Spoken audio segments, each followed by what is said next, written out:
Hello and welcome back to the Shameless Promo podcast. I'm your host, Rumi. And I'm Madisyn. And today we're talking about the illustrious and very interesting, so that sounded so sarcastic. I mean, like genuinely interesting celebrity business venture of celebrity fashion lines. Yes, it is a staple in the celebrity side hustle world. Fashion lines are up there with perfumes, makeup. I feel like it's definitely something that was more popular in the early 2000s. Like, the girls aren't making fashion lines like they used to.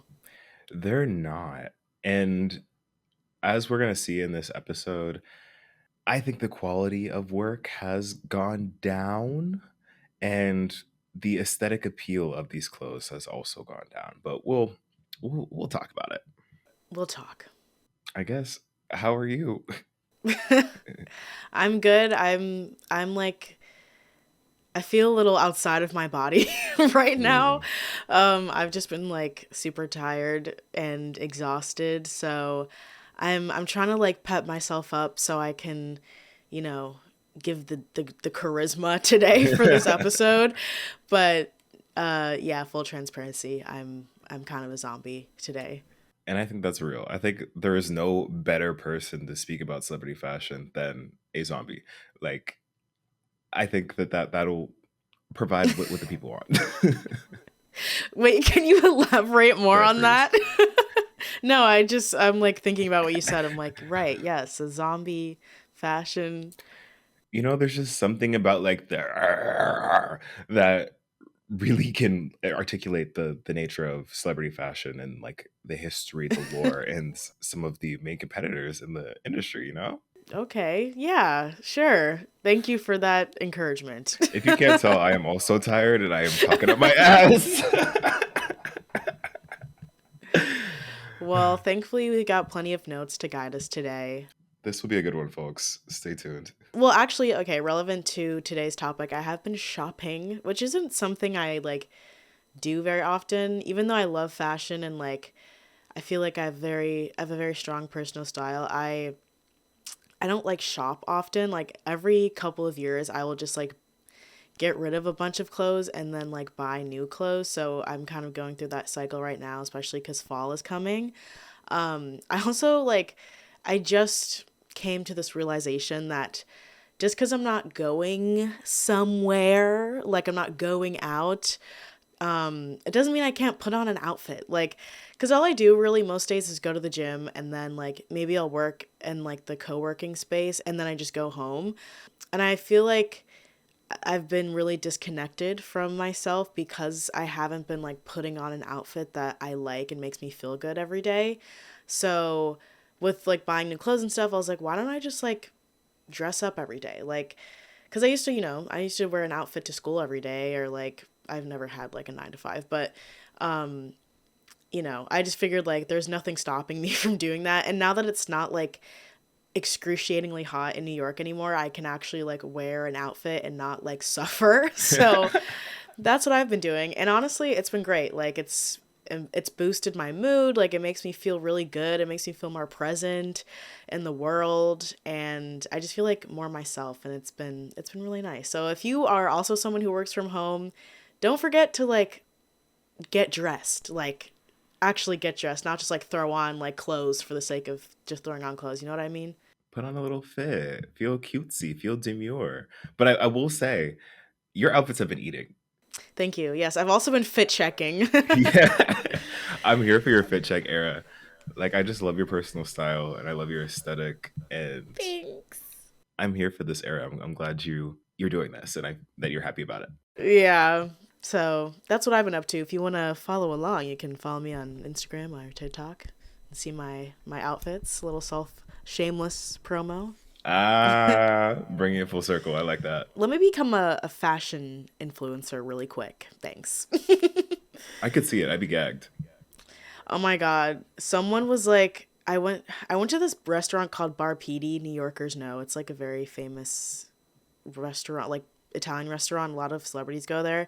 And I like went there randomly on like a Wednesday or something. And the guy was like, oh, like he did the whole, you're eating alone? Like, what? No one Uh, wants to eat with you? I'm like, I'm sure there are many people who would love to eat with me, but I don't want to eat with them. I would right. prefer to eat alone today. Thank you very much. Yes, this was intentional. um, and he's like, are you here for Fashion Week? And I was like, no, I just live here. And he's like, oh, well, you look like you should be in Fashion Week. And I was like, thanks. Like you had to just lead with that. Like if you think my outfit's cut, just say my outfit's cut. You didn't need to do all that. This happens all the time because I do a lot of things by myself, and like men will be like, oh, like it's illegal to them that a young attractive woman is like dressed well and eating alone. God forbid. That's like the God coming of the forbid. Antichrist. I don't really get it. A lot of people think it's weird that I eat alone, so I understand that for some people that's like very like scary. But of course, my light goes out. But I don't know. It's just like a normal thing. But to some people, it's like, wow, what's an attractive woman by herself? It's like, no, my escort is off today. Sorry. Please. I love eating by myself. Like that's my favorite way to do it. Cause I'm one of those people, I'm really hungry. You fucking vacuum. My Ice Spice was talking to me. Like waiters have real life came up to me and was like, "Oh, where'd the food go?" Like I felt so seen by that. And usually when I'm like with someone else that does not consume food to the frequency and speed that I do, I feel bad because they're especially if they're a yapper. I feel so bad because they're talking to me and I'm like, right. And the plate will be finished and they'll Gone. like They haven't even touched they theirs. haven't touched a single thing. So Honestly, that's my favorite dynamic though. It's like a podcast or like watching a TV show while you're eating. You're like, yep, just keep telling me this story about how your mom ran over your dog's tail by accident and you had to go to the please. ER. Before we had YouTube binge watching while we ate, we had actual conversation. We're losing recipes here. But yeah, no, I don't get the whole like being afraid to eat alone thing. It never occurred to me that that was like weird or abnormal. I guess people are afraid that other people are like judging them or thinking that they're sad that they're alone. But one, I've never seen someone eating alone and be like, wow, that's really sad. Like, Mhm. and two, no, like no one's taking like paying that much attention to you anyways. And like eating alone is so peaceful. I prefer doing a lot of things alone, like going to the movies or like going to restaurants. Because then also, in New York, like sometimes getting a reservation can be really hard. And when Yeah. you're alone, like you can just walk in anywhere. You It's don't have to wait convenient. for people. Yeah, it's just so convenient. You don't have to be like, oh, I'm fine eating at 8:30 p.m. Right. because you want to eat at 8:30 p.m. It's like, no, I'm going to get my dinner at 4:30 and no one's going to bother me about it. I feel like if you're self-conscious, like super self-conscious about eating alone, either the drinks aren't strong enough or the food is not good enough. Because let me tell you something. Once Yes, you just pick up get a that fork, all other thoughts leave the brain. Exactly. Exactly. Just get yourself a really strong martini, girl. You'll be fine. Us promoting like alone drinking.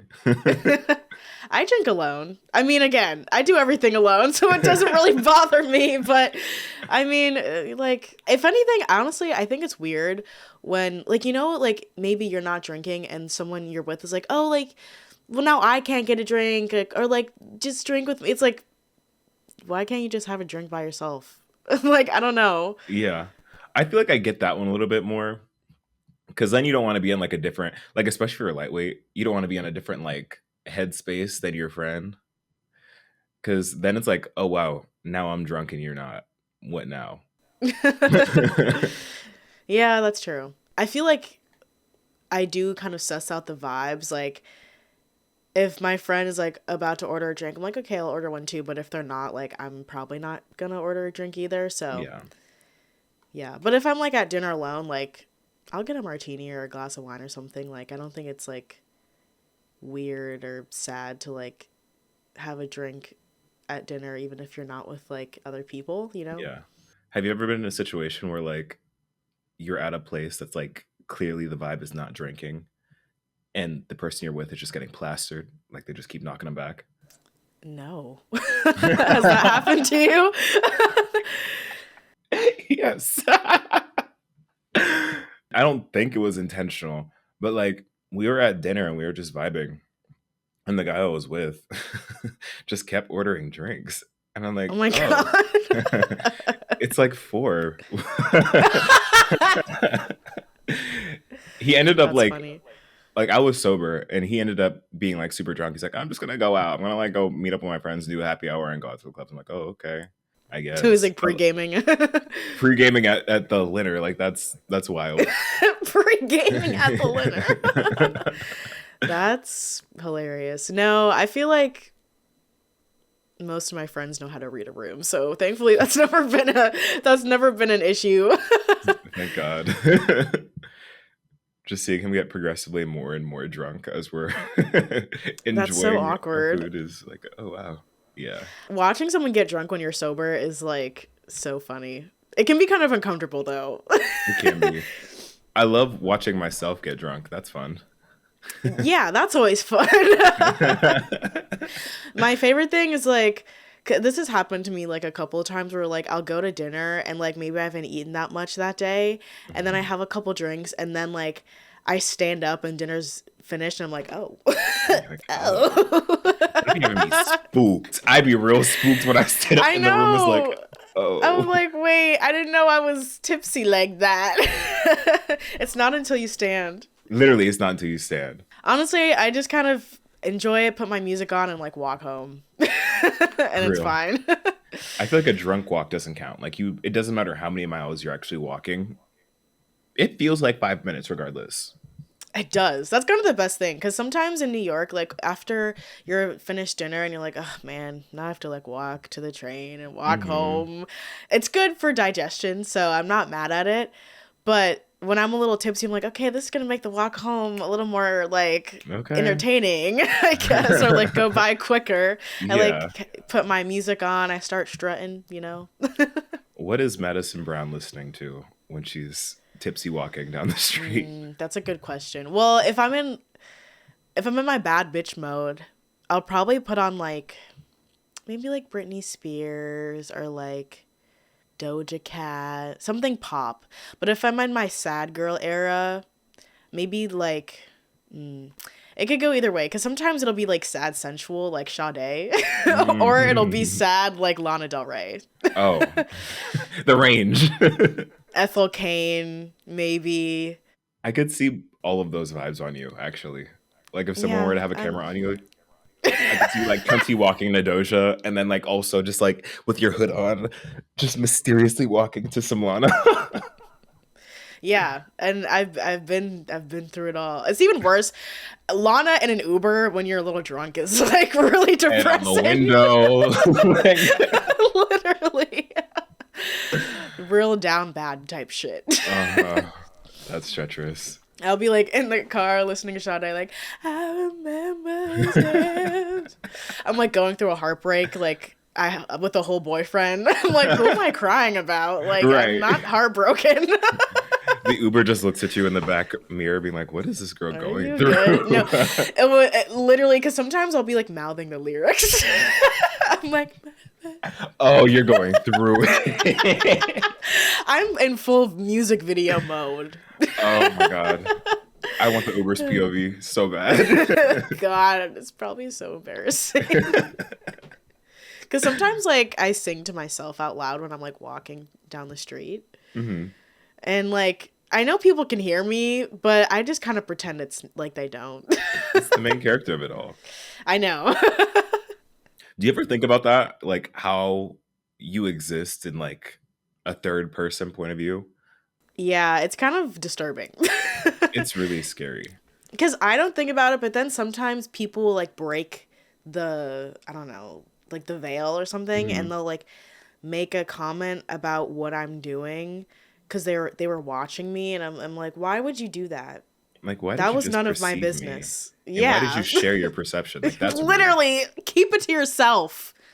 I thought that was the agreement. Right. You can have your perceptions, but like, keep the wall there.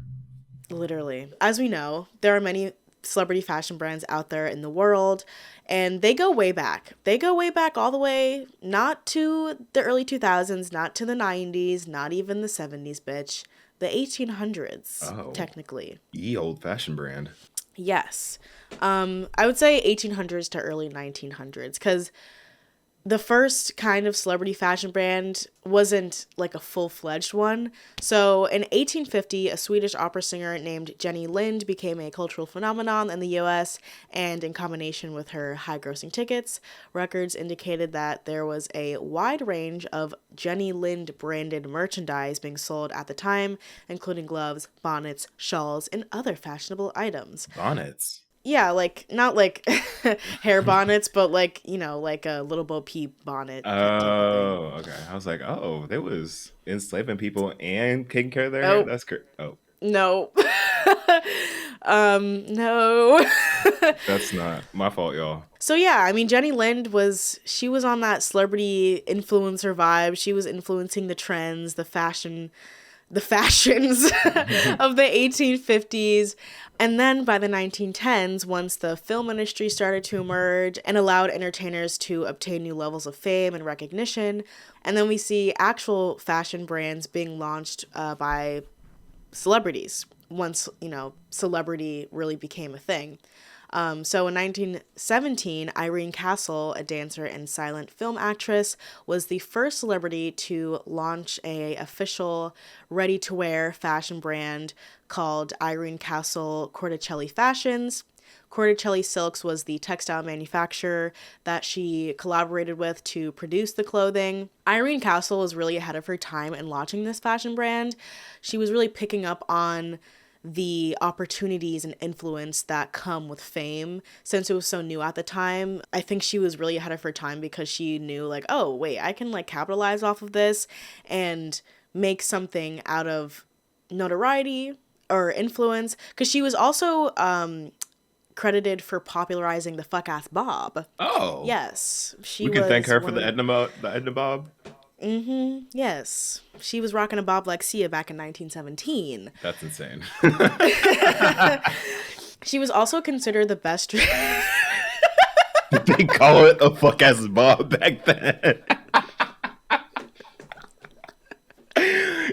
That's insane. I'm imagining Raymonte like time traveling and going up to her and being like, "Ma'am, Excuse me, madam. excuse me, madam, that is a fuck ass bob that you have over yonder." She's Bob like, is fire. "Excuse me." The bob is ghastly. Ghastly? Just kidding. That's not a good thing. The Bob is looking rather ghoulish today. I'm sorry. We just needed to unpack that because that was insane. We can thank Irene Castle for the fuck ass bob. Thank you, Amen. Irene. Thank you, Irene. Yes, so she was also considered the best dressed woman in America. So I think she took that title and ran with it and was like, "Oh, like the girls know I can put on a look, so let me let me sell these looks and get a pretty penny." Which, girl boss right there. As you Period. should. God, imagine me as a history teacher. I'd be like, and yes, in 1917, Irene Castle popularized the fuck ass bob and was a real girl boss by capitalizing off of her fashionable reputation. Like, You get a standing ovation in the classroom. I mean, honestly, they would be paying attention. They would. They'd be tuned in. Anyway, so the coolest part about her brand, in my opinion, was her involvement with the actual designing process of the clothing. Back then, mass manufacturing clothing certainly wasn't what it is now. So I think back then to start a fashion line on your own accord had to mean that you were quite passionate about fashion and passionate about the brand that you're putting out into the world, rather than just like a soulless cash grab that you slap your name onto, Right. with virtually no involvement in the production, which I think is like obviously very common now. So I'm sure like since she was really the first celebrity to do this, she really had to like care about it and really put a lot of work into it, and that was the standard just because it really wasn't common at all. Which honestly, like as a kid, I believed that every celebrity was like hand designing. Like you had to be a fashion designer to have a fashion line. I thought that way until like a couple years ago, actually. I really Really? thought these celebrities were like hands on because they'd always be like, I've been super involved in this process. This is a passion project for me. Yeah. I thought that meant like they were in the seamstress areas with them, like hand stitching each thing themselves. Right. Like I thought they were like Raven Baxter and this bitch like sketching up their designs Yeah, because they no. just had a passion for fashion. They have a team for that where they just say, okay, if even that. Literally. Some of them are probably like, "Oh, I have a fashion line. I didn't know Literally. that." I do believe at a time that was the actual standard of like designing your own clothes or at least being involved in the designing of your clothing brand. It just, was back in the 1910s. Right. But yeah, once upon a time that was a thing. Anyways, obviously she was not the last celebrity to make a fashion brand in the 20th century. Many fashion brands emerged after this. Fun fact, I don't know if you've ever heard of the story about the woman who got arrested for wearing a bathing suit to the beach. Have you heard about that? No. What? Was this recent? No, this was in 1907. Oh. I feel like they teach this in history class all the time, or like any like fashion history articles or videos that you consume usually tell the story. But basically, back in 1907, the first woman to wear a one-piece bathing suit in public was arrested because before women were literally wearing like parkas into the ocean, like it was insane. And so she was arrested. Her name was Annette Kellerman, and she actually popularized this one-piece bathing suit. She was also a swimmer and a film actress, so the bathing suit, after it gained popularity after she got arrested, was sold and marketed under her name. So this kind of counts as like a celebrity fashion, not a full-on line necessarily, but a trend and garment that was created by a celebrity. So That's yeah, insane. shout out to Annette Kellerman for freeing us from wearing parkas into the ocean. She ate that. Another celebrity athlete who sold their own athletic wear was a little somebody named Rene Lacoste. The The Lacoste you're thinking of, yes. the Lacoste with the little gator. In 1927, French tennis star Rene Lacoste designed short-sleeved shirts in a waffle knit fabric branded with his signature crocodile logo. And by 1933, he made a deal with the largest producer of French knitwear to produce the shirts in stores. And, now you can get Lacoste still to this day. So, yeah. That's wild. Yeah, I mean, it's honestly like super smart to make your own like athletic wear as an athlete, and even more iconic to like make it like fashion staple. Like, I mean, Lacoste is obviously such a recognizable brand and has been around for so long. So Yeah. To be running the game almost 100 years later is crazy. Like a lot of things had to have gone right for that to have happened. in my mind, I'm like, what a great retirement plan, because you can only be an athlete for so long. So might as well make a fashion powerhouse while you're at it. Right. Because it's not even just athletic wear anymore. Like people just like wear Lacoste. So It's like kind of preppy now too, right? yeah, I would say it's definitely like the go-to preppy fashion brand. I love a brand that makes a pivot or a couple pivots during its tenure. I think that speaks to the brand's agility and pulse on the times. Yeah, for sure. Staying relevant, diversified, it's versatile. So yeah, good job, Renee. Anyways, the trend of celebrity fashion brands only continued to grow in popularity by the 50s. Gloria Swanson released Gloria Swanson by Forever Young in collaboration with the Puritan Dress Company. The iconic supermodel and face of 60s fashion Twiggy released her fashion line, designed by her personal stylist. Actually, I didn't know she had a fashion line, so I didn't that's either. cool. The Beatles opened a shop in 1967 called the Apple Boutique. They sold Beatle-esque clothes aligned with their brand at the time, like psychedelic, experimental styled clothing. And this was actually their first business venture outside of music. Towards the end of the century, we start seeing celebrities launch affordable / low-cost fashion lines that are still prevalent today, and were especially very prevalent in the early 2000s. Charlie's Angels actress Jacqueline Smith released a line with Kmart in 1985. I think this was R.I.P. like, Kmart. I know. Whatever happened to them? I guess Bankrupt. bankruptcy. Yeah. Yeah. I miss Kmart. Kmart was cute. Kmart walked so Target could run, in my opinion. Definitely. but that was an aside. I think Jaclyn Smith was the first or one of the first celebrities to have like a department store fashion line. Again, this was back in 1985. With growing popularity of the affordable celebrity fashion brands, we start seeing some of the first controversies pop up. A human rights group reported that Kathy Lee Gifford's line of apparel sold out Walmart was being made using sweatshop labor. Mm. Wow, a celebrity sweatshop scandal. Don't worry, Kathy, you're not alone. You won't be the first and certainly won't be the last. Nope. There were many more to come. Yeah. By the early 2000s, pretty much every celebrity and their mother had a affordable fashion line. I think defining what a fashion line means for these celebrities is also really interesting because for a lot of them, it was just like their merch and apparel store that they have on their website or like Yeah. stuff that they sold through like a third party, like just like their album cover or like a picture of their face on a t-shirt. And then there's like the other Right. extreme where it's like a fully fleshed out clothing line where like you wouldn't know that the celebrity was behind it at all. Right. Yeah. Like, we're gonna get into like the row, and that obviously is like a actual fashion brand, Yeah. a high fashion brand. And then like on the more successful side of celebrity brands that are sold in places like Macy's or something is like Jessica Simpson. She had a super successful Mm. fashion line. She's like a millionaire off of her fashion line. Between the fashion line and the edible fragrances or Yeah, she is skincare. a tycoon. She's a star.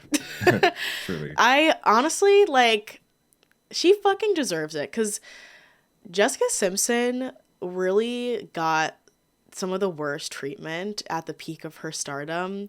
So I'm glad that she was able to be like, fuck this music shit. I'm making boots and jeans. So yeah, Jessica Simpson, I hope you're enjoying your mansion, your riches. Sorry that the public was so mean to you. I'm sure she's doing just fine right now. Yeah, I'm sure. I mean, listen, whatever trauma she experienced, she can pay for therapy with The her finest wealth. therapist, yeah. Yeah. But I was trying to think of like a fashion line that was kind of what you were explaining, where it's kind of just like their face on a t-shirt in Target. Maybe I feel like Disney stars had a lot of that. Hmm. They definitely did. I think Miley Cyrus had a line like that in Walmart. Hmm. They got rid of it because she started she like danced on a pole at the Teen Choice Awards or something. Like Do you she, remember? I don't remember much pre-bangers, if I'm being honest. Bangers was when Okay. I was tapped in. I mean, I was obsessed with Miley Cyrus, Hannah Montana back then. I remember when I think it was the Vanity Fair cover. I remember when that came out and the scandal that. I remember like seeing the cover in stores and I was like, oh, that's the one that people are talking about. Miley Cyrus, Max Azria. Max Azria. I'm guessing that's like the I was like, are designer she you worked with. casting a spell? Azkaban. Yeah. Sorry, I just put a hex on y'all. Rebuke it, y'all. Where my prayer warriors at? But yeah, it was like in Walmart and stuff. It was like basic like clothes, like Yeah. a fedora, a cheetah print fedora, and like off-brand Converse and ballet flats. That sounds like the era. That sounds like the era. This was like during the climb era, so. Throw some tight purple pants in there and you got it. Oh yes, gray skinny jeans, distressed. You know the vibes. Yeah. Anyway, getting off track here. Shall we talk about Bianca? Ivy Park? Yeah. Bianca. Yes. Speaking of very rich women having very successful clothing lines, Beyonce with Ivy Park. Now, Ivy Park has been around since 2016, and I think we can all remember where we were when she initially dropped this line. Because there was a lot of controversy, a lot of confusion, and also excitement around this brand. I think prior to this, Beyonce hadn't really dropped a big product before. Prior to this, it was mostly like music and maybe like some things here and there, but this was like a big collaboration for Beyonce. I guess to get into Ivy Park is a athleisure clothing line owned, managed, and operated by Beyonce through her management company Parkwood Entertainment. Like I said, it was established in 2016 and co-founded originally by Beyonce and British businessman Sir Philip Green as a joint venture with Topshop. For those of you that are familiar with Topshop, the British clothing brand. When I first read this, I was like, really? Yeah, that is kind of unexpected. It seems like a lot of things from a lot of places that you don't think would really intersect. Like for one, Beyonce in athletic wear. Right. Then you have the Britishness of it all. And then you think of the clothes that are sold at Topshop are not typically athletic wear or Right. something that Beyonce would be associated with. So There's just a lot going on. there was a lot going on. And that sort of speaks to some of the not controversy, but some of the critiques of Ivy Park, which we'll get into a little bit later. Careful. Yeah. Spooky. But the name of Ivy Park comes from her daughter's middle name, Blue Ivy Carter, the Ivy. And the park comes from Parkwood Park, which is a park in Houston where she'd exercise. And I just want to say, I love Beyonce down, but this lady has a testimonial for every single business that she embarks on. And it's always so niche and specific. You're like, really, girl? Like, Uncle Johnny, I understand for Renaissance. Like that's blood. That's who she was raised around. Her mom for Sacred, get it.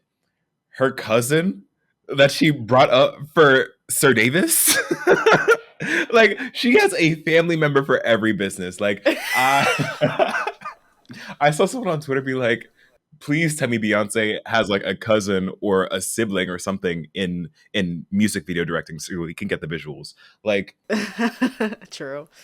I love that for her. This is very much a stretch. I was gonna ask him like, where did Ivy Park the name come from? And you answered it, and I was like, oh, I was not expecting you to say that. The Ivy part is like, okay, sure, but the The park. a park is I used to work hilarious. out in this one park when I was a kid. So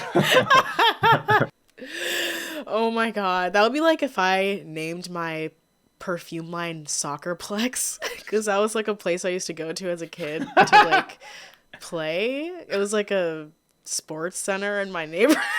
I genuinely wonder if Beyonce has a list of things that she wants to do and a list of memories associated with them, or Mm. if her team gives her like, okay, we're going to be doing this. This is going to be something, and she's expected to like go through her entire backlog of human experiences, being like, okay, what can I tie into Right. this? Oh my god. I'm when I start my baby fashion line, I'm gonna name it Carl because Who's that's called? my dad's name. And he's my dad, and he was there when I was a baby, so it makes sense. Imagine buying your baby some Carl. Like, Carl, right? Oh my god, those little booties are so cute. Where'd you get them? Carl. It's Carl. by Carl. Honey, can you go grab me some Carl from the Carl. store? That's insane. But with that said, the sportswear line included tops, bottoms, swimwear, and accessories that ranged from anywhere from $30 to $200. So really had a wide range here. A little bit of tea about the business is that Parkwood got full ownership of Ivy Park back in 2018 after Green, the said British businessman, got called out, canceled, and got rightfully called out for racist behavior, sexual harassment, and all of the other horrible things that you would assume someone of that status usually gets in trouble for. I don't know what it is about men in power. Well, I guess it is the men aspect of it all that causes all that. Answer my own question. But yeah. I didn't know um, they had swimwear. yeah. That's fun. Like bathing suits? In research for this segment of the podcast, I ended up watching this great deep dive into Ivy Park by Understitch. And in that, they were talking about how the Ivy Park brand initially started off as being like this functional athleisure athletic wear. But as we're going to talk about with the company's profit margins and the not amazing levels of success, they transitioned to a more like general fashion athletic brand where it wasn't necessarily like functional athleisure wear. It was more so just like to show you got that shit on. So shout out to that creator. Ivy Park collaborated heavily with Adidas with their three drops from 2019 to 2021. The line was initially very popular and sold out with every single drop. I think many of us, if you are part of Beehive, you remember how hard it was to get Ivy Park, especially in the beginning when it was solely athletic wear.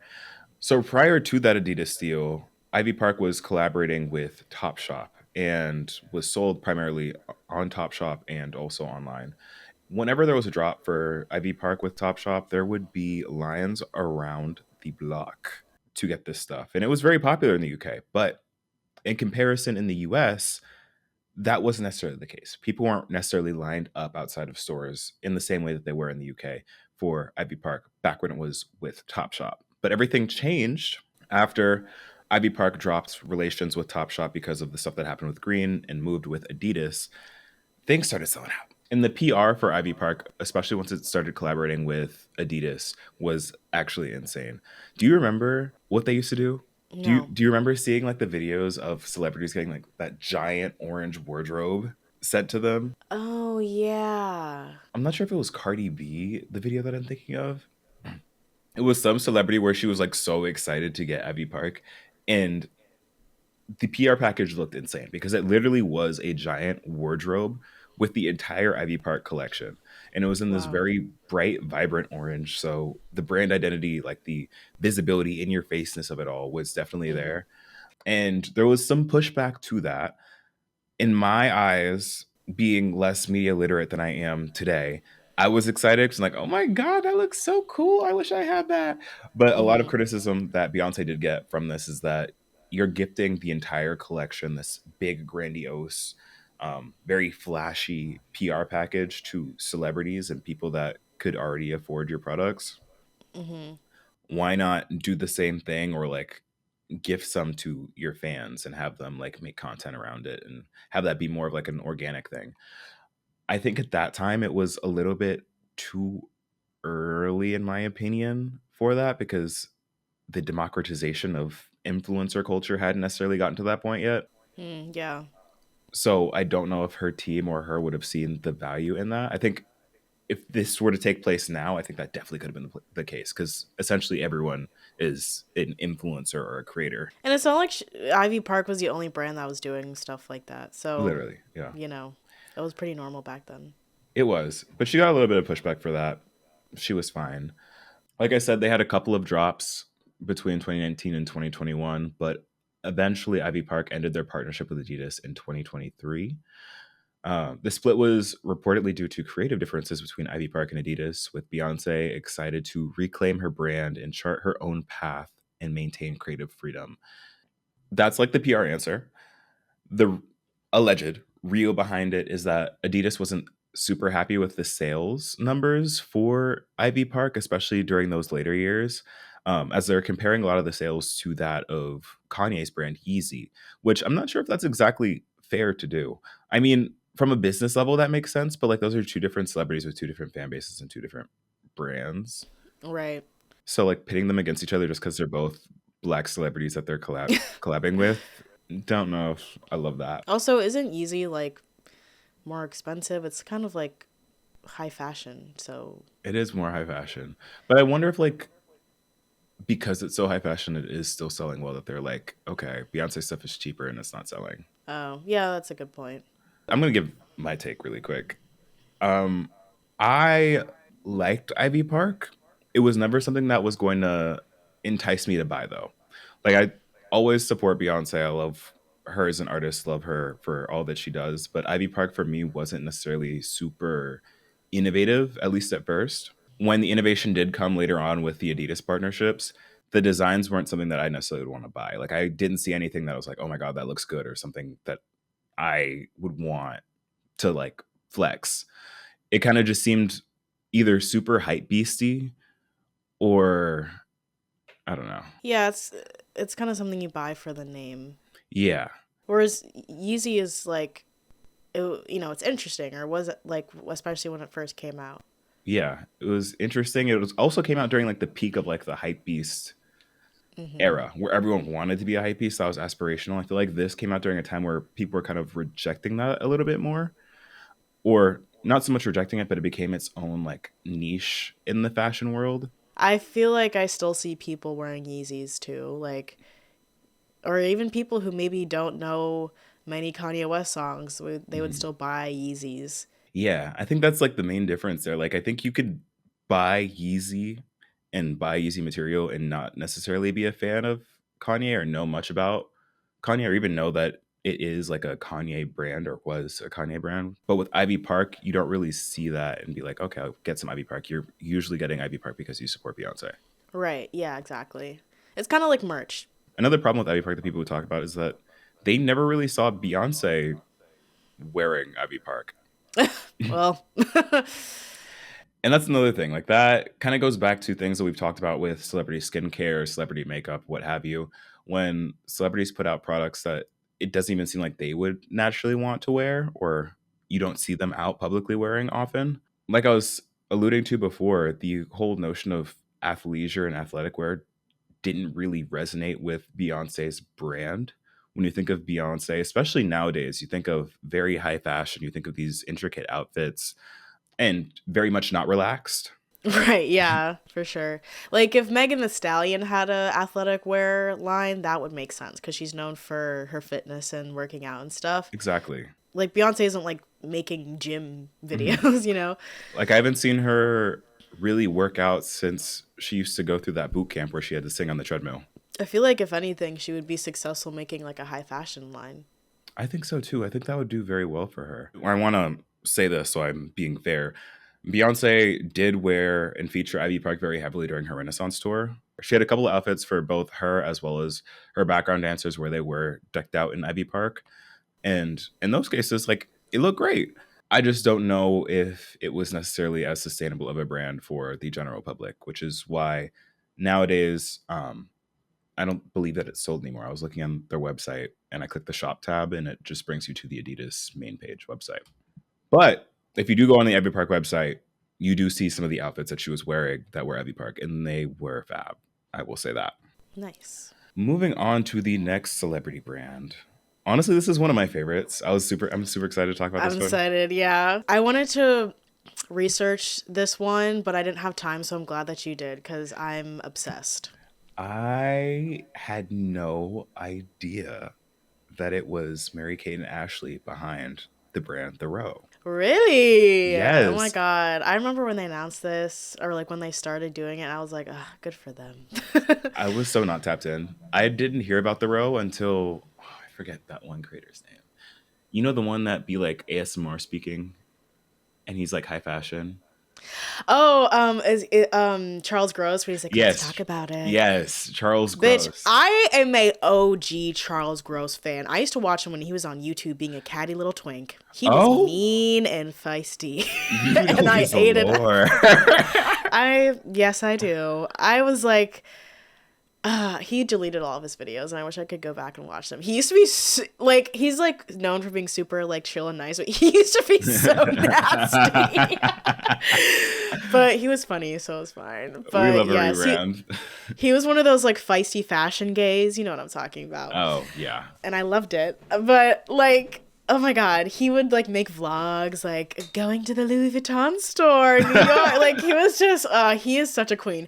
But yeah, no, the Row is that girl. I honestly would love to buy a bag from the Row personally.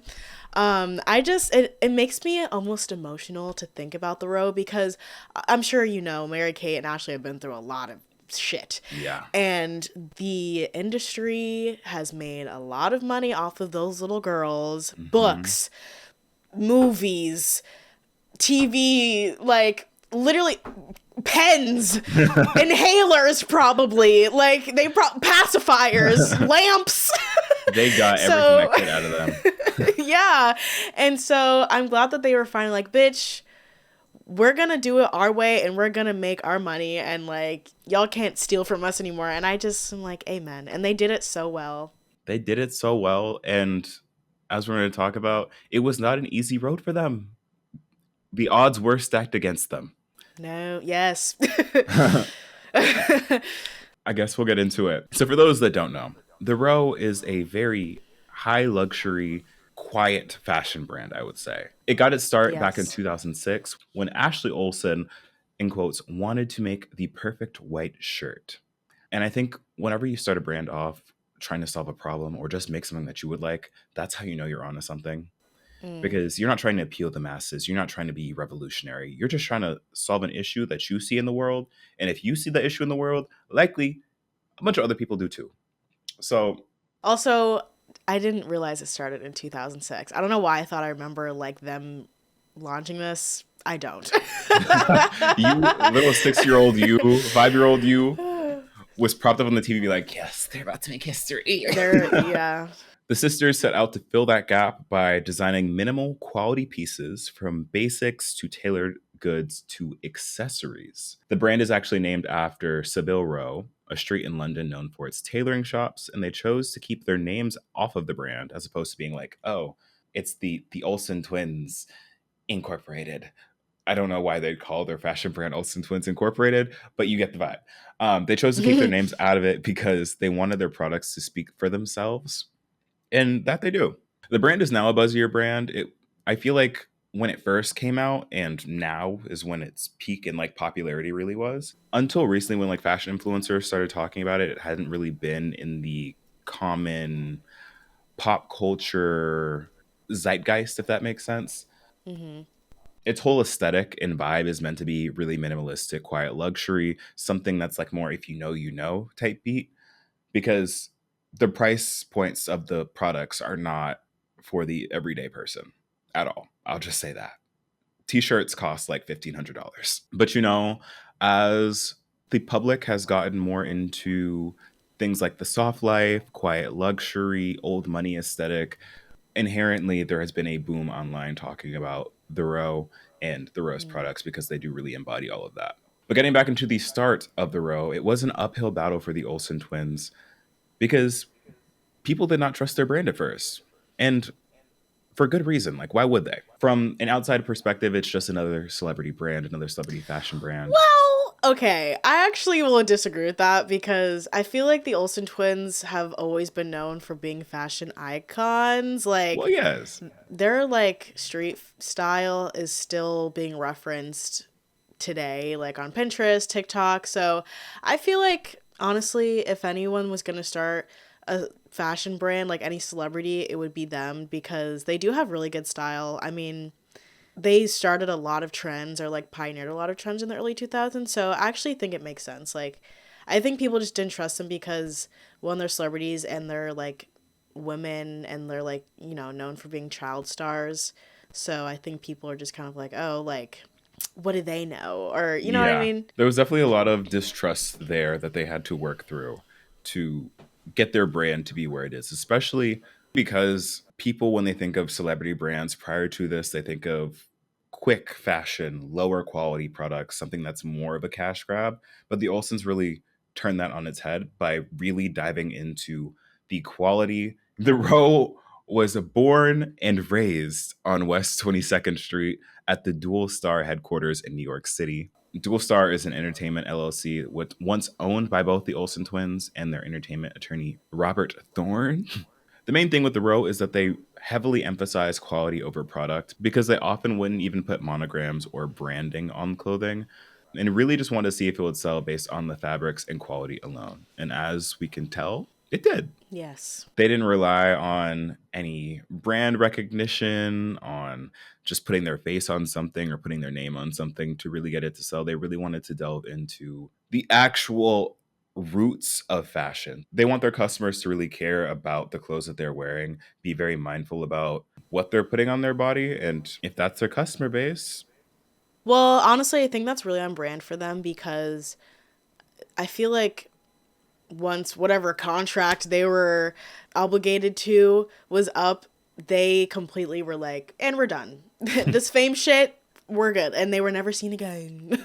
Like they took a major step back from the spotlight. And so I think it makes sense that they're like, yeah, we're not gonna like put our faces to the forefront of this brand. Like we're just gonna let it speak for itself. And not only is that super smart, but it's also like it just makes a lot of sense for them. And again, makes me happy that they can just like enjoy being fashion designers and have the successful brand and have and still like kind of have their privacy and not have to be like, you know, in your face and stuff and still make Exactly. a living and everything. So I think that's really cool. And I meant to say earlier, I think the reason people didn't take them seriously more specifically is because they were like, you know, again, child stars and like the like blonde celebutante socialite type of like tabloid girls. You Mm, know, it'd be like if like Lindsay Lohan or like Paris Hilton tried to start a fashion brand. got you. Yeah, yeah, yeah. So I feel like people didn't take them seriously because of that, despite them being very influential fashion wise. So yeah, that's all. They really did. They are running a super successful high fashion brand, and that's not easy to do at all. Like whether you're a celebrity or not, having products that cost that much and are for such a niche audience is hard to sustain. They've been doing it for a very long time. That really just speaks to one, their marketing, one, them knowing their audience and really diving head on in that. This brand is really for the elite.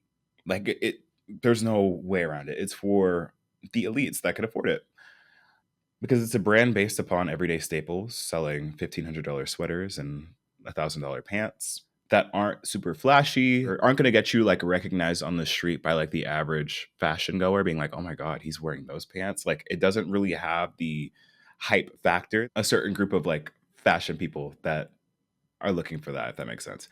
This is really for people that have a lot of money, don't want to be like out there like that and really flaunt their wealth and have high quality pieces. So really it is like unless you're like owning a Kelly Birkin collection, sitting in your Manhattan penthouse apartment and own like a couple beach houses. Yeah, I was gonna say this is for like the Hamptons crowd. Like you have a house in the Hamptons, you live on the Upper West Side, you Yeah. have a poodle. Just gonna go do some light shopping at the row. Like actually, like ooh, some sandals for our trip to the Hamptons. Little $5,000, no big deal. I recognize like some of their bags. Like if I see someone with a bag from the row in the city, I'm like, taste. You got money. Yes. Well, let's get into what I would consider also high fashion. Yes. um, Baby Fat by Kimora Lee Simmons. The Y2K staple. The Y2K staple. Literally, this is high fashion for black people. I don't know what to say. I don't Okay. know what to tell you. This was literally like, it was everything. It was really everything. Like you said, Y2K staple. If you are into like the McBling type vibe, you probably owned Baby Fat at some point in your life. So I'm pretty sure I owned some Baby Fat clothes back in the day. Ooh. Or that, or I just like fabricated the memory because I remember girls wearing Baby Fat to school all the time and wanting it so badly. You owned it by association. Right. But I'm pretty sure I had a brown velour Baby Fat zip up with like the bedazzled Baby Fat logo on the back. Ooh, I know you were taking it. Oh, I've been a fashionista since day one, bitch. Okay. Like, Don't play with her. don't play with me. Because my mom has like really great style. So she would always dress me up in really cute outfits. But yes, I was stunning. I was stunning back in 2007. Even 2001. So Kimora Lee Simmons was an icon in my house. Me and my mom used to watch Kimora Life in the Fab Lane. Have you ever seen that show? I have not. Oh my god, I was obsessed with this show.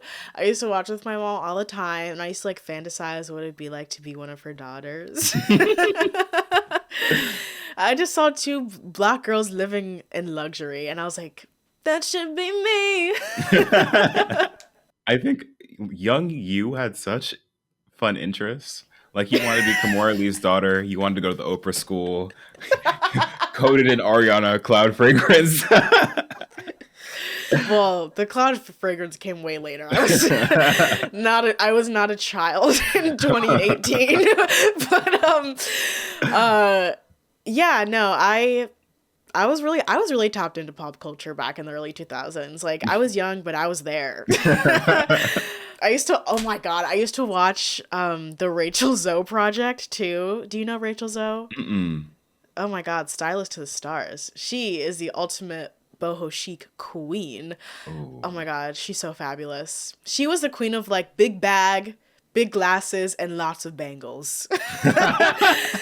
But yeah, the Rachel Zoe project was such a good show. Fashion icon. If you know, you know. Like if you're into fashion, you know Rachel Zoe. Anyway, Kimura Life in the Fab Lane. Great show. You should watch it. She's just such a diva. I love her. She's just, God bless Kimura Lee. Anyway, when I was a kid, I used to fantasize about what it would be like to be one of her daughters living in her opulent mansion that, to today's standards, is reminiscent of the Cheesecake Factory. Period. Do you know what I'm talking about, though? Those, like, mansions in, like, the early 2000s that just look like a Cheesecake Factory. Literally, yeah. I think Trisha Paytas' house looks like the Cheesecake Factory. Yes, exactly like that. Very Calabasas vibes. Mm-hmm. God bless Kimora Lee Simmons. Love you, girl. That's her. Oh, I was going to say another one of my, like, delusional childhood fantasies, if you will, is, like, when Obama became president, I genuinely was like, why am I not living in the White House? No, same. I was so like, jealous of his kids. For what? literally, I'm like, my dad is a black man. I'm a black girl. Why do we not live in the White House? Right. I think it's because my mom convinced me that we were related to Michelle Obama because her maiden name is Robinson, and that's my last name. So for Oh some my reason, as a God. kid, I was like, Mom, why can we not go to Thanksgiving at the White House? Like, do they hate us? Like, that's Right. rude. It also didn't help that I grew up in the DMV, so I really was like, the proximity is there. You were down the street. Like, you're like, I girl, was why? literally down the street. Why I'm not over there? Imagine you in went front to- of the White House gates being like, let me in! Well, okay, so I went to Obama's inauguration. Oh. And so I actually got lost. That's like my dad will tell that story all the time of when I got lost at the inauguration. And he was like, that was the worst moment of my life. I thought I was never gonna see you again. But I was like, no, I was just trying to get in the White House. Like, hey guys. You had a mission. I was like, well, I was trying to befriend Sasha and Malia. I was like, do you want to play? See, you came with a plan. And I tried to execute. Exactly. Anyways, so let's go back to Baby Fat. So Baby Fat launched under Russell Simmons' clothing brand Fat Farm, which was created in 1998. That is crazy. What? That it was called Fat Farm? Exactly. Oh, man. So Fat Farm was pretty popular back in the day. It was had a pretty big presence in hip hop culture and fashion. Like every rapper was wearing Fat Farm at a time. If you've never seen a Fat Farm garment, it's basically what Billie Eilish wears. Yeah. I'm sure she's got like archival Fat Farm in her wardrobe somewhere. That's insane. You see people talking about how Billie Eilish dresses like a early 2000s black man. Yes, and yes, she does. Well, yes. Like I'm saying, Fat Farm is basically like everything that Billie Eilish has been wearing for the past like 4 years. So Fat Farm was popular, but then Baby Fat came around and just completely outshined. I think the company is called like, it's not like Fat Entertainment, but like something like that. I forget. I didn't write it down. I should have. Anyway. So, similar to Fat Farm, Baby Fat was also marketed to the black community and appeared in street style and hip hop culture with its associations with people like Lil Kim, who actually modeled in the debut fashion show, as well as other celebrities in the hip hop and R&B space like Aaliyah, Nas, Mary J. Blige, Missy Elliott, and Janet Jackson attending the fashion shows. So it was really like every black celebrity was associated with Baby Fat at some point, going to the fashion shows or even wearing it. Fun fact, actually, you know that picture of Cameron and like the all pink, like the pink fuzzy hat and the flip Mm-hmm. phone and so that picture was actually taken outside of a baby fat fashion show, and he's holding a baby fat flip phone because they had flip phones. Oh, the lore just deepens. What? Yes, yeah. Baby Fat used to sell Motorola flip phones. Like they did like a collab with them. Please. Like that is so early 2000s. Cause what do I you want mean? one so bad. I want one so I bad. know. Bitch, how cunt would it be flipping out a goddamn baby fat pink phone? Yeah. Hey, girl, what's tea? Like, So someone pisses you off and you slap it closed with your manicured French nails. that is the brand with the cat, right? Yeah. Okay, thank God. Okay. Glad we're thinking of the same thing. Baby Fat was also known for featuring a diverse cast of models for their shows and really like pushed the movement forward of like diverse models and representation of women of color in fashion. A personal mission from Kamora Lee Simmons, the Blasian of the Y2K era, Oh, the wow. Blasian baddie of the 90s. If only she knew the havoc that she would wreak through the 20 teens. I know, her influence. The light skinned, curly headed Blasians. I know, oh my god. To be plastered all over Tumblr Hmm. later. She was mother. She was their mother. Kamora Lee Simmons walked in Karl Lagerfeld so Janae Eikos of the world could run. Yeah, well. Anyway, yeah, so as a mixed race woman, I think Kamora Lee Simmons was very passionate about bringing more diversity into the fashion world. She said, I remember when I started as a model, it was very hard. Well, what is she? Is she black? Is she Asian? She's not black enough. She's not Asian enough. Kamora Lee recalls in an interview from 2005.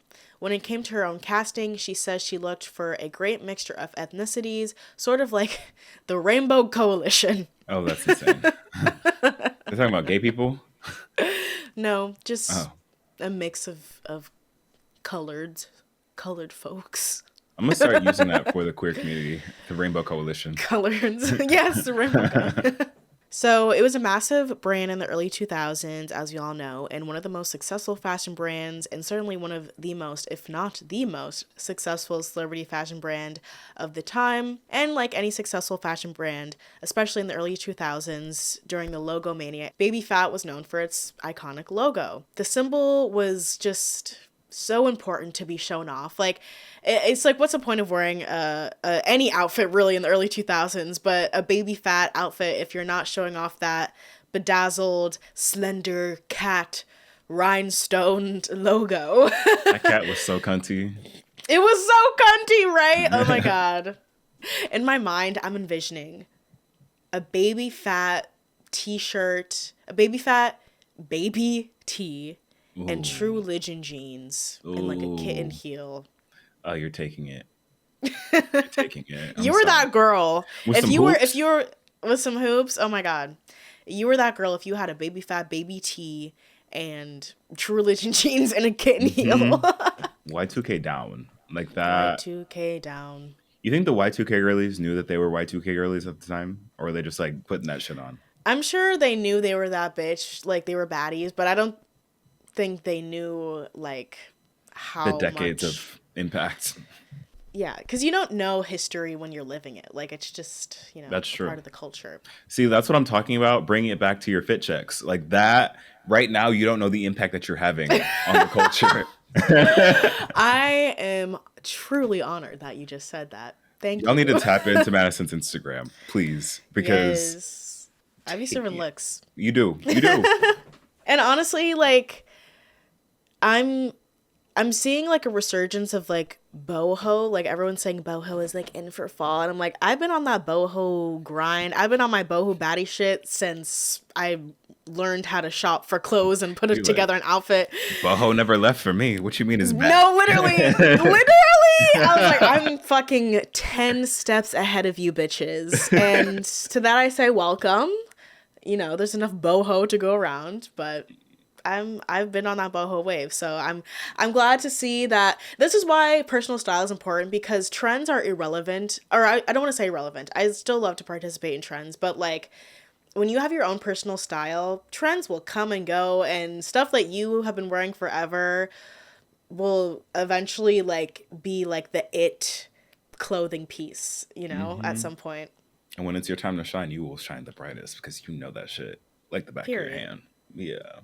I made a TikTok recently where I was like, POV, you like participating in trends, but you still value personal style.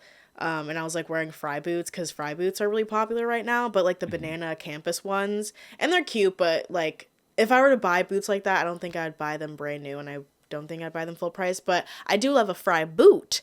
And I got fry boots, but they're like the lace up ones, and they're so cute, and I've like wanted shoes like that forever. And it's like you can still participate in trends, but still like, make it your own, and like wear something that like you will always want to wear, or wear 10 years from now, rather Hmm. than buying like $500 boots that like everyone else is wearing that you may not even care about in like 2 years. Right. Anyway, Well now me said. going on a fashion rant. I mentioned the flip phone, and Kimura was trying to go for like a full fledged, like well rounded lifestyle brand, which is why she made the flip phone. She also had a baby fat credit card, What? which, yes. That this was back when celebrities had credit cards. Like, do you take baby fat pay? Literally. It was kind of like if you open like a Old Navy credit card where you get like a discount on like Oh, your okay. purchases, but a line of credit nonetheless. That's insane. I can't help but to think this was highly influenced by Russell Simmons' Rush credit card, which also launched around the same time. Competition Russ with your partner. Well, I mean, it was under the Fat Farm. Like, he owned Oh, all of it, oh, so not really. He was just making money off of his supermodel wife, oh. Right, right, right. which actually is kind of relevant because so in 2004, they sold the company to the Kellwood Company, which is like a manufacturer, which is kind of like the beginning of the end, classic sell to another third party, and then the brand kind of goes downhill. They may honestly have been going downhill and decided to sell it, but then in 2009, Kamar Lee and Russell divorced, and that was like kind of the end of it. Kamora stepped down from Baby Fat, and the brand was completely in the hands of Kelwood, and just like, it fell off, needless Yeah. to say. But Kamora did buy back the rights in 2018 and relaunched the brand with Forever 21 and involved her daughters in it. Yeah, I remember when they announced this and I was like, oh, that's cute. I mean, it makes sense. Like, Kamora Lee probably saw the resurgence of Y2K fashion and was Hmm. like, let me capitalize off of this, since I literally like pioneered some of these looks with Literally. my brand back in the early 2000s. So, But Forever 21? yeah, I feel like that probably wasn't the smartest move, considering nobody shops at Forever 21 anymore. Yeah. And this was like right when they went bankrupt too. Dang. I don't know what store do you think they could have gone to partner with? That would have been better. Honestly, I think they should have just done it either independently or maybe do like Urban Outfitters, maybe. Urban's good. I think Macy's maybe to like bring hype back to Yeah. Macy's because then you can have like that higher price point and then also get like the younger Gen Z people interested in Yeah. Macy's because they already like Y2K. Yeah, I think it would have been smart to do a department store. I think Forever 21 was kind of aiming low. Yeah. And especially because, like, the Y2K resurgence appeals to Gen Z, but Gen Z is also kind of like, I don't want to say anti fast fashion because there's plenty of people who still participate in fast fashion, but I feel like it's definitely not embraced like it used to be. But yeah, that's Baby Fat for ya. Shout out to Baby Fat. Shout out to Baby Fat. I would totally wear a Baby Fat. Baby Fat, if you want to sponsor an episode of the podcast, Let us know. I'll do a outfit of the day in my Baby Fat. we'll take a nice little Y2K furry crop moment. We're like putting in our orders. Yeah. I would love some Baby Fat jeans personally. But yeah, we can get into some honorable mentions. I wanted to briefly mention Lamb by Gwen Stefani, Oh, aka Love Angel Music Baby. that's crazy. Also named after her debut solo album, where we get hits like Cool and Holla Back Girl. Mm. Anyway, so she launched this. Oh God, I don't remember the year, but it was like around the early 2000s. It was actually pretty successful. She was honestly kind of a genius with the marketing because she like mentions the fashion brand in the album a few times. In her song Oh, Harajuku Girls, she says, "Did you see your inspiration in my latest collection? Just wait till you get your little hands on Lamb because it's super kawaii." oh, wow. I've never Wow. actually listened to Harajuku Girls, and if I have, I completely forgot what the melody is, so, you know. But yeah, she does say that in the song. I still see people like thrifting Lamb sometimes. Really? And they're like, oh, I didn't know Gwen Stefani had a makeup line or a clothing line. But yeah, it's still swirling out there in Goodwills across America. Shout out to Gwen. And then there's Jessica Simpson, of course, very successful. Mhm. I don't know too much about her clothing line. Like, I tried looking up stuff, but I didn't really find much. I just know she made a lot of money off of it, and it was very popular for a celebrity clothing line. Is it still going? Do you know? I think it is, yeah. Yeah. Shout out to her. She made the infinite money machine. Yes. Then we have celebs like Rihanna with obviously Savage X Fenty, a lingerie and underwear brand, which I feel like is very different for a celebrity brand. I don't think there Mm-hmm. are many other celebrities that really give that, but it's very fitting for her brand because part of her brand is her sexuality and her being a bad gal. Have you been into like a Savage X Fenty store? No, I didn't know they had stores. They have stores in like the malls. It feels like you're transported into like some weird space experience because the lights are like sometimes purple, sometimes red, sometimes green, and like you move in like these different potted sections in the store. Interesting. It was overwhelming for me. So I will order my Savage X Fenty online. I was gonna say, I can't believe I didn't even think of Skims until this moment. Me too. uh, Arguably one of the most successful fashion brands a celebrity has launched. And I love Skims. I have like multiple Skims dresses. Wow, we really went the whole episode without mentioning Skims once. That's crazy. The Skim shade. There's also Nicki Minaj. She just recently came out with a collab for shoes. You know, I just had a like random memory. I swear to God, in like middle school once I was looking for jeans in Macy's and I like accidentally bought Jessica Simpson jeans. And I was like, Really? oh, I didn't know Jessica Simpson made jeans. So you have owned the Jessica Simpson products. Which honestly, that alone just proves how successful it was because you know you're successful if you can accidentally sell jeans to someone. Yeah. You know what I mean? Like, I've never listened to a Jessica Simpson song. I've never, like, I don't know anything about her other than, like, her lore as, like, a pop culture figure, but I've never, like, engaged with Jessica Simpson, like, as a fan necessarily. But her legacy has still touched you personally. Well, I was gonna ask, like, have you ever bought a celebrity's, like, clothing? That sounded weird. You know what I mean? Yeah, yeah. I don't think so.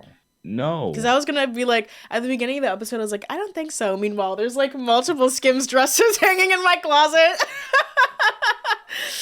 It's not celebrity clothes, but I do have like Fenty shit. Like Okay, that counts, Fenty right? lip balm. That's what I put on. Oh, Yeah. oh. That doesn't really count. Other than that, no. Ooh, I bought the Rihanna Pumas back in the day when those came out. So yeah, yeah, you've been got. Yeah. I think I still have a pair of them. I had the pink ones and I had the iconic red, like, velour ones. Do you remember those? Yes, Bitch, I yes. was stepping up looking real fly. I was like, you bitches could never. Oh, look at them shits. No, I had clout because of those shoes. Okay. I wanted Yeezys so bad when they first came out because Mm, everyone who was anyone had them. I did mm. not. I was nobody. None of those were affected. Oh my god. I feel like at this point, it's like you have Yeezys and you still wear them and you bought them back in the day, but you're like, no one's. Are people still buying Yeezys now? I don't think No. so. Maybe the hype beasts. But if you're a Um, hypebeast, shouldn't you be like you're buying Rick Owens at right. this point? This is a personal gripe that I have with the current fashion community. People just be wearing Ricks with anything. No, literally. And like I understand like fashion is very subjective, but like why are you pairing Ricks with a pair of board shorts? I was literally just gonna say like bitches are wearing Rick Owens with like cargo pants, cargo shorts, Like what is that about? And maybe like Jinko the jeans. high, yeah. Some cases I understand if you could put that shit on, you could put that shit on. Wisdom, he can do whatever he wants because he's always going to eat. But to like the average everyday hype beast, I can't. I don't see it. I don't see the Yeah. vision. My issue with like the Rick Owens bitches is like living in New York, I see this a lot because bitches think they're literally like the most cutting edge, unique, high fashion cunt because all they wear is Chrome Hearts and Rick Owens. And it's like, Mhm. you look like every other bitch. Like, I'm sorry. I'm sorry. Like, you may as well just go to fucking H&M. Like, sorry, H&M is that was crazy. mean, but like it's just I don't know because I feel like they have a complex. I think that's what bothers me is like they have a complex, and it's like but everyone in LES is wearing what you're wearing.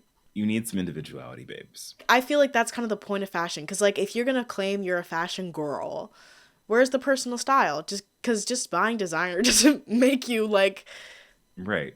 I think that's why I really appreciate New York fashion as a whole, though. yes, It is so unique and so individualized. Like, of course, there are like trends and there are like different like cores or like aesthetics that people tend to lean into. mm-hmm. But by and large, I feel like some of the most innovative fashion is coming out of or innovative fashion in America is coming out of New York Oh yes, because the fashion in LA, the girlies eat down, but I think it very much does give that. It gives like the Chrome Hearts and Ricks and like very yeah. much label obsessed. Not necessarily the most innovative. It still looks good, but like it's not unique, you know. It's yeah, it's just kind of boring and like that's why I love New York like you were saying cuz literally every day I see people trending out looks and looks that you would never even imagine in your mind.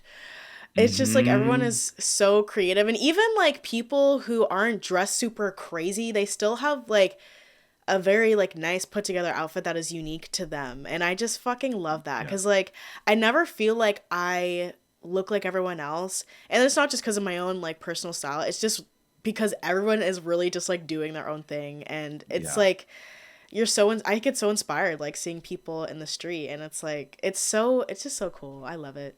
Everybody's their own like little avatar in New York. It's like The Yes. Sims.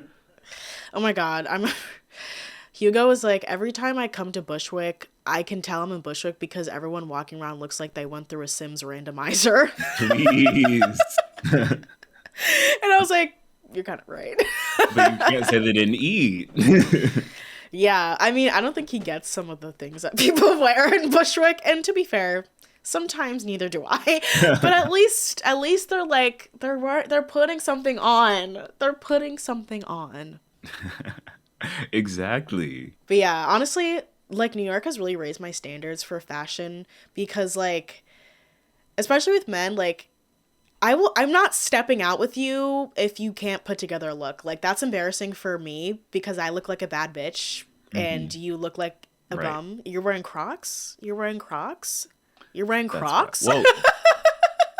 Not that I'm Sometimes Crocs against can really, there are some looks that can I'm not pull off against Crocs. I'm not against Crocs. My boyfriend wears Crocs, but it's not like and yes, people can pull off Crocs. Like they can look good in an outfit. I just mean like you're wearing track pants and Crocs and a You don't want to t-shirt. be you don't want to be Haley Bieber and Justin Bieber. No, I really don't. And like my boyfriend has great style. Like he really knows how to put together an outfit. He also owns Crocs, which is fine. But like he's not like we're not going out to dinner with him and he's wearing Crocs. Like, do you Yeah, know what I yeah. mean? Time and place. Time and place, yes. And like I just like even if I moved to fucking Idaho, bitch, I will not I will not accept low effort. Even if you have to airship a man in. Right. But I mean, that's also in like an alternate reality where like I like me and my boyfriend break up and I feel like I need to move to Idaho to like start over or something. I see no reason for you to be in Idaho. If I call you and you happen to be in Idaho, I'm like, girl, are we okay? Like, is something wrong? Are you kidnapped? Yeah, no thank you. Yeah. Do you think that celebrity fashion lines are shameless or shameful? Okay, this one's kind of hard because I actually feel like a lot of these fashion lines not only have integrity, but have been successful. And I think that's great. So I feel like that is obviously shameless, but it's not to say there haven't been shameful fashion lines Yeah. by celebrities. I agree. I don't know exactly the process behind how the clothes are produced. Whether or not that labor is exploitative or not, I can assume that if it's being made in mass, there are probably some unethical things going on. Yeah. If that's not the case, I will say that this is Fair. Yeah, that's a fair assessment. yeah.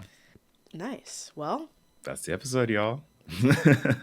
thanks for listening. This is episode 8. We're coming up towards the end of season 1, which is super exciting. So be sure to sound off in the comments and let us know how you're feeling the podcast. What do you like? What do you love?